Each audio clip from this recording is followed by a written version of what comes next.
दोस्तों, आप तमाम लोग जान रहे हैं कि देश भर में लोकसभा चुनाव के बाद आज मतगणना जारी है और आज नई सरकार बनेगी या फिर मोदी की सरकार रहेगी, इसको लेकर के चयन होने जा रहा है और शाम तक ये खबर सामने आएगी। लेकिन उससे पहले बात करेंगे कि आखिर क्या हालात है ऑल इंडिया मजलिस-ए-इत्तेहादुल मुस्लिमीन पार्टी की, यानी कि असदुद्दीन ओवैसी के क्या हाल है, उनके पार्टी के कौन कौन नेता चुनाव जीतने वाले हैं या कहा जा सकता है कि किसके क्या हालात हैं। आइए सबसे पहले चलते हैं इस पूरे मामले को लेकर के हैदराबाद यानी कि तेलंगाना के हैदराबाद में क्या हालात है और असदुद्दीन ओवैसी का क्या पोजीशन दिखाई दे रहा है। देखिए, सीधे चलेंगे हम लोग कॉन्स्टिट्यूएंसी हैदराबाद, क्या कुछ हालात है भैया हैदराबाद में, आइए देखते हैं। देखिए, असदुद्दीन ओवैसी 2,74,490 से अजय बढ़त बना चुके हैं, यानी कि ओवैसी साहब एक बार फिर हैदराबाद के एमपी बन चुके हैं। जी हां, सन 1984 से लेकर के ये दबदबा 2024 तक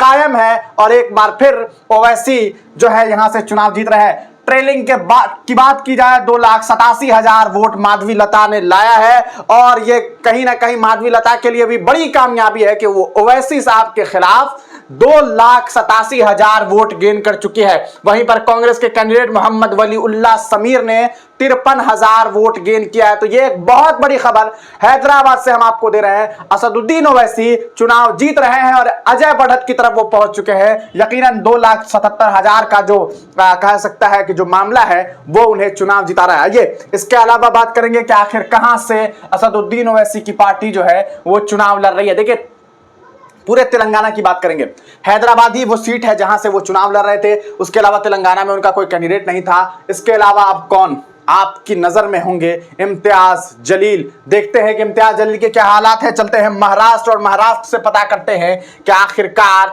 औरंगाबाद के क्या कुछ हालात देखने को मिल रहे हैं। चलिए औरंगाबाद चलते हैं और देखते हैं कि औरंगाबाद में क्या हालात हैं।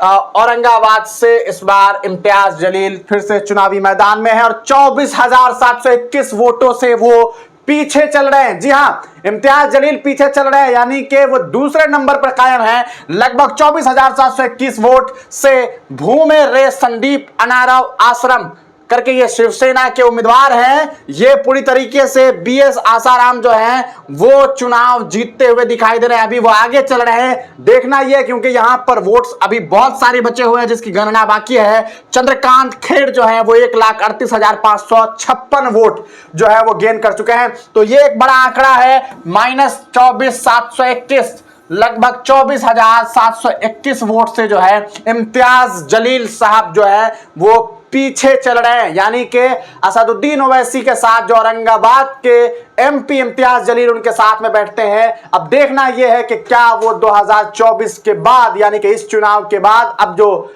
नए सदन में बैठने की बात होगी, नए सदन की शुरुआत होगी, क्या उस वक्त इम्तियाज जलील ओवैसी साहब के साथ बैठेंगे? बड़ा सवाल है। अब देखते हैं। इसके अलावा एक और चेहरा आप तमाम लोगों के जहन में होगा और वो चेहरा है बिहार से, बिहार के प्रदेश अध्यक्ष, एआईएमआईएम पार्टी के प्रदेश अध्यक्ष अख्तरुल ईमान। तो चलते हैं बिहार और देखते हैं क्या हालात है और कौन वहां से चुनाव जीत रहा है। हालांकि आपको बता दें कि पहले से वो पीछे चल रहे थे, लेकिन अभी क्या हालात है किशनगंज चलते हैं और देखते हैं। देखिए भैया, किशनगंज से मोहम्मद जावेद आगे बढ़ गए, एक बड़ी खबर सामने आ रही है। जी हां, देख लीजिए, मोहम्मद जावेद 6,429 वोट से लीडिंग कर रहे हैं। कांग्रेस के लीडर पीछे चल रहे थे, मुजाहिद साहब मास्टर मुजाहिद दूसरे नंबर पर और तीसरे नंबर पर 34,000 वोटों से पीछे अख्तरुल ईमान चल रहे हैं। तो इस बार फिर से एक बार अख्तरुल ईमान की कुर्सी काफी पीछे दिखाई दे रही है, तीसरे नंबर पर दिखाई दे रहा है। हालांकि 34,000 का ये मार्जिन है, 34,000 की मार्जिन है। तो अब देखना यह है कि कौन